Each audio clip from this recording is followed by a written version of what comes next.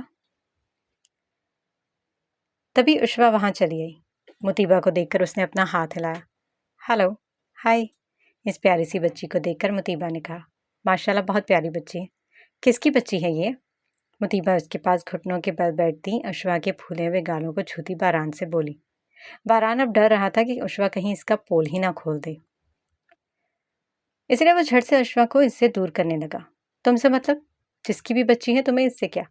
تم جس کام کے لیے آئی ہو وہ کرو اور جاؤ یہاں سے۔ یہ کیا بات ہوئی بھلا؟ مطیبہ اٹھ کھڑی ہوئی۔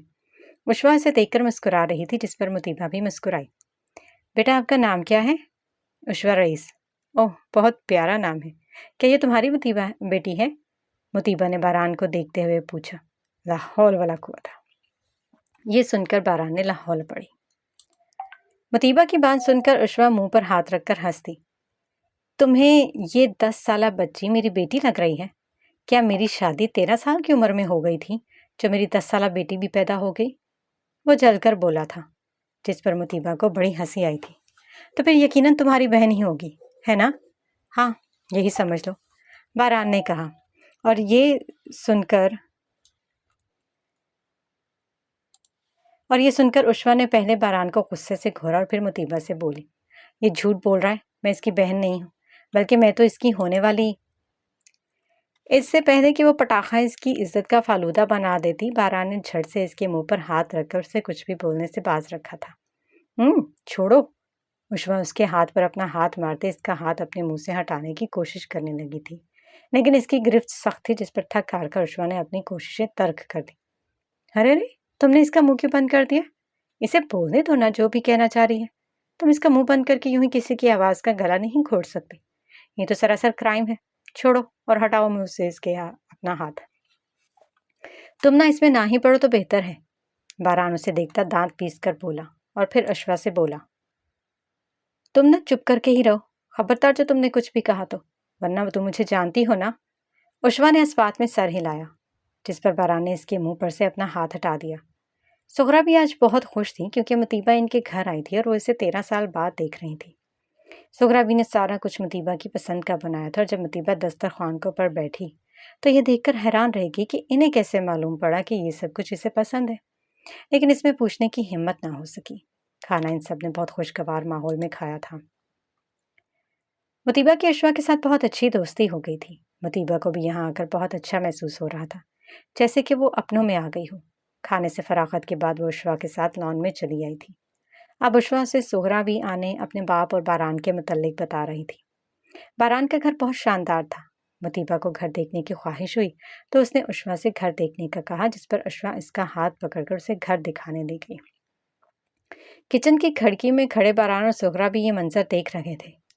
سغرا بھی مطیبہ کو دیکھتے ہوئے بولی، کتنے عرصے بعد میں اسے دیکھ رہی ہوں، یہ بالکل بھی نہیں بدلی، بالکل ویسی ہی ہے جیسے بچپن میں ہوتی تھی، ہے نا بخت بچے؟ سغرا بھی مطیبہ کو دیکھ کر کہہ رہی تھی۔ باران نے گردن موڑ کر آنے کو دیکھا، کیا آپ کو یہاں پر اس کا آنا اچھا لگا ہے؟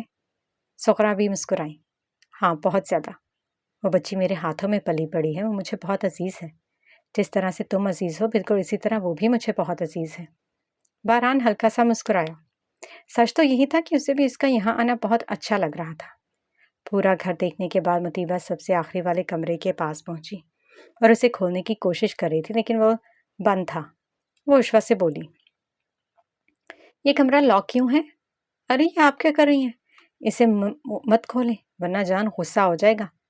وہ کیوں بھلا؟ اس میں ایسا کیا ہے؟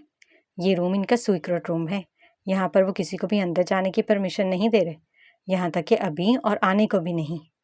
اچھا، لیکن اس میں ایسا کیا ہے کہ کسی کو بھی اندر آنے کی اجازت نہیں ہے؟ کہیں کوئی خزانہ وزانہ تو نہیں چھپا رکھا تمہارے بیجے نے؟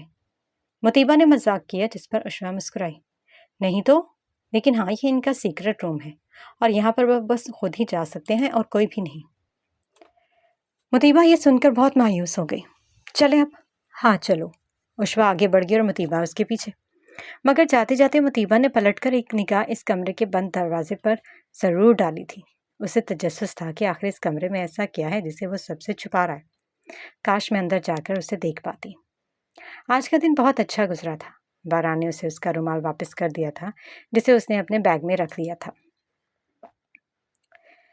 کافی وقت ایک ساتھ گزارنے کے بعد مطیبہ سغرا بھی اور اشوا سے دوبارہ ملنے کا وعدہ کرتی وہاں سے گھر روانہ ہوئی۔ وہ بہت خوش تھی۔ جب وہ گھر میں داخل ہوئی تو اسے گھر میں معمول سے زیادہ چہل پہل دکھائی دی۔ اندر آنے پر معلوم پڑا کہ آج شازر غفاری اپنی نکچڑی اہلیہ سوہا کیسر کے ساتھ ڈنر کے لیے تشریف لائے ہیں۔ اس وقت وہ سبھی لوگ لان میں بیٹھے خوش گپیوں میں مصروف تھے۔ مطیبہ بھی ان سب کو سلام کرتی ان کے ساتھ وہیں پر براجمان ہو گئی۔ اس کی آمد سے شازر غفاری کا چہرہ یکدم کھل اٹھا اور یہ سب سوہا کیسر سے چھپا نہ رہ سکا تھا۔ وہ بے چینی سے پہلو بدلنے لگی۔ اس کا بس نہیں چل رہا تھا کہ وہ مطیبہ کو فوراً سے یہاں سے اور شازر کی نگاہوں سے غائب کر دے۔ سبھی چائے کے ساتھ دیگر لوازمات سے لطف اندوز ہو رہے تھے۔ شازر اپنی چائے کا کپ اٹھا کر مطیبہ کے پاس بیٹھ گیا۔ مطیبہ نہ چاہتے ہوئے بھی مسکرائی۔ کیسی ہو؟ شازر نے کپ ٹیبل پر رکھا اور کرسی کھینچ کر بیٹھتے ہوئے مطیبہ سے بولا۔ میں بالکل ٹھیک ہوں، آپ بتائیں آپ کیسے ہیں اور آپ کی میرڈ لائف کیسی جا رہی ہے؟ مطیبہ نے میرڈ لائف پر زور دیا تھا تاکہ شازر کو احساس ہو کہ وہ اب شادی شدہ ہے، کیونکہ وہ اس کی آنکھوں میں اپنے لیے احساسات و جذبات دیکھ پا رہی تھی، لیکن وہ اسے کوئی بھی جھوٹی آس نہیں دلانا چاہتی تھی۔ اب اس کی زندگی میں فارس کے سوا کسی اور مرد کی کوئی گنجائش نہیں تھی۔ اس سوال کا سن کر شازر پھیکی سی ہنسی ہنس کر بولا، بس گزر رہی ہے جیسے تیسے کر کے، تم بتاؤ کیا چل رہا ہے آج کل؟ شازر نے اس کی بات ٹالی، بس پڑھائی اور گھر بار۔ وہ مسکرائی، اچھا۔ شازر کی نگاہیں اس کے دائیں ہاتھ کی انگلی پر پہنی اس ڈائمنڈ رنگ پر پڑی جس کو مطیبہ بار بار گھما رہی تھی۔ یہ انگوٹھی بہت خوبصورت ہے، کس نے دی ہے؟ ہاں صحیح کہا آپ نے، یہ بہت خوبصورت ہے، یہ مجھے فارس نے US سے جانے سے پہلے گفٹ کیا تھا اور اسے اپنے ہاتھوں سے مجھے پہنایا تھا۔ اچھا؟ شازر اسے بغور دیکھنے لگا۔ کیا ہوا؟ مطیبہ اس کی نگاہوں سے کنفیوز ہوتی پوچھنے لگی۔ مطیبہ سب سچ بتانا، کیا تم فارس کے ساتھ خوش ہو؟ ایک لمحے کو مطیبہ کو کچھ سمجھ ہی نہ آئی، لیکن جلد ہی وہ اس کی بات کا مطلب سمجھ گئی تھی۔ شاید وہ یہ سننا چاہ رہا تھا کہ کیا ابھی بھی اس کی زندگی میں اس کے لیے کوئی گنجائش رہتی ہے، لیکن وہاں سے کوئی آسرا، کوئی آس نہیں دلانا چاہتی تھی۔ وہ مسکرائی۔ فارس مجھ سے بہت محبت کرتے ہیں اور میں بھی ان سے بہت محبت کرتی ہوں۔ وہ بہت اچھے ہیں، میرا بہت خیال رکھتے ہیں اور تو اور اکثر میری شرارتوں میں میرا ساتھ بھی دیتے ہیں۔ وہ ہنس کر اسے بتا رہی تھی۔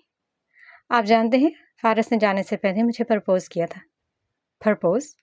ہاں، اس نے مجھے بتایا تھا کہ وہ مجھ سے بہت محبت کرتا ہے اور یہ انگوٹھی اس نے مجھے اسی لیے پہنائی تھی تاکہ ہم جہاں کہیں بھی ہوں اس انگوٹھی کے ذریعے ایک دوسرے سے جڑے رہیں۔ یہ انگوٹھی ہمیں ایک دوسرے کی یاد دلائے گی۔ اور آپ کو پتہ ہے، فارس نے یہ بھی کہا تھا کہ اس کی سرجری کروا کر واپس آنے پر ہم دونوں اپنی زندگی کا ایک نئے سرے سے آغاز کریں گے۔ آپ ہمارے لیے دعا کیجیے گا۔ یہ کہہ کر تو جیسے مطیبہ نے اس کے لیے واپسی کے اور آسرے کے سارے دروازے جیسے بند کر دیے تھے۔ اس کی آنکھیں نم ہونے کو تھیں۔ یہ مطیبہ نے بھی اچھی طرح سے اندازہ لگایا تھا۔ اسے بہت افسوس ہوا تھا، لیکن وہ کمزور نہیں پڑنا چاہتی تھی۔ اس کے ایک فیصلے سے کئی لوگوں کی زندگیاں برباد ہو سکتی تھی، اس لیے اس نے شاذر کو کوئی بھی آسرا دینا مناسب نہ سمجھا۔ وہ یہ سب کچھ کہہ کر اس کا دل بہت بری طرح سے توڑا تھا۔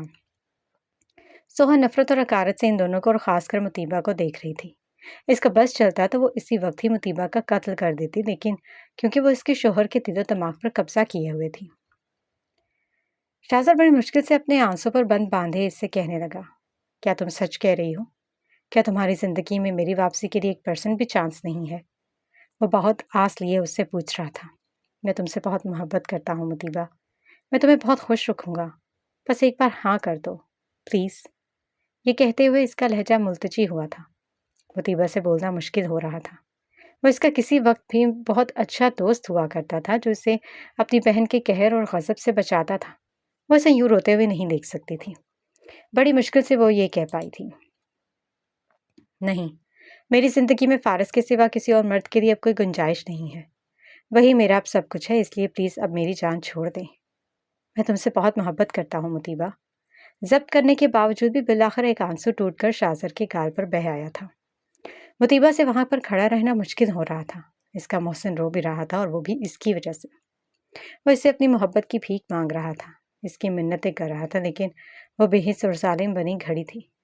اسے اس پر بالکل بھی رحم نہیں آیا تھا اور نہ وہ اس پر رحم کھانا چاہتی تھی۔ وہ اسے کوئی بھی امید نہیں دلانا چاہتی تھی۔ اسے اتنا بے بس و لاچار اس نے کبھی بھی نہ دیکھا تھا، اور اسے بے بس و لاچار اس کی محبت نے ہی بنا دیا تھا۔ مطیبہ پلیز، وہ اپنی محبت کی بھیک مانگ رہا تھا، میں تمہارے بغیر جی نہیں پاؤں گا۔ دیکھیے، اب آپ مجھے ایموشنلی بلیک میل کر رہے ہیں۔ پلیز ایسا مت کریں، میں نے آپ کو اپنا فیصلہ سنا دیا ہے۔ میں اپنے شوہر سے بہت محبت کرتی ہوں اور اسی کے ساتھ ہی ہمیشہ رہنا چاہتی ہوں۔ یہ کہہ کر مطیبہ وہاں سے چلی گئی اور وہ پیچھے خالی ہاتھ رہ گیا۔ اس نے اپنا سر جھکا لیا کیونکہ آنسو زبردستی اس کی آنکھوں سے بہہ رہے تھے۔ اسے یوں روتا دیکھ کر سوہا کو ایک کمینی سی خوشی محسوس ہوئی تھی۔ مطیبہ فریش ہونے کا بہانہ بناتی وہاں سے اٹھ کر اپنے کمرے میں چلی آئی۔ کمرے میں آ کر اس نے اپنا بیگ بیڈ پر رکھا اور اس میں سے اپنا سیل فون نکالا۔ کال ہسٹری چیک کر رہی تھی وہ اب۔ آج بھی فارس کی نہ کال آئی تھی اور نہ ہی کوئی میسج۔ وہ مایوس ہوتی اپنی سیل فون بیڈ پر رکھتی، کپڑے دے کر واش روم میں چلی گئی۔ وہ کپڑے بدل کر اسکارف سے اچھی طرح سے سر کو کور کیے باہر چلی آئی۔ وہ جانا تو نہیں چاہتی تھی کیونکہ باہر شاذر اور اس کی اہلیہ موجود تھے، لیکن یہ بھی اس کی مجبوری تھی کہ وہ ان کے مہمان تھے اور وہ یوں کمرے میں جا کر بیٹھ نہیں سکتی تھی، اس لیے وہ فارمیلٹی کے طور پر وہاں آئی۔ فاطمہ اور حدیقہ ان کے لیے خاص طور پر ڈنر کا اہتمام کر رہی تھیں۔ اس وقت لان میں چہل پہل تھی۔ مطیبہ بھی ان کے ساتھ وہیں پر ہی بیٹھی ہوئی تھی، تبھی اسے عبیدہ کی کال آ گئی۔ ان سب کو یوں مصروف دیکھ کر کال سننے کے لیے قدرے تاریخ حصے میں وہ چلی آئی۔ وہ وہاں کھڑی عبیدہ سے باتیں کرنے لگی اور ادھر ادھر کی باتیں کرنے کے بعد وہ کال کاٹ کر جوں ہی پلٹی اس نے اپنے پیچھے سوہا کو کھڑا پایا تھا۔ ارے آپ یہاں؟ ہاں مجھے تم سے ایک بہت ضروری بات کرنا تھی، اس لیے یہاں چلی آئی ہوں۔ شاذر نے مڑ کر ان دونوں کو دیکھا تھا جو ایک دوسرے کے آمنے سامنے کھڑی تھی۔ کیسی بات؟ مطیبہ اسے دیکھتے ہوئے بولی۔ سوہا دونوں بازو سینے پر لپیٹتے ہوئے بولی، میرا یہاں آنے کا مقصد یہ بھی تھا کیونکہ تم سے ایک ضروری بات کرنا تھی، بلکہ یوں کہوں کہ میں تمہیں یہاں وارن کرنے آئی ہوں کہ میرے ہسبینڈ سے دور رہو۔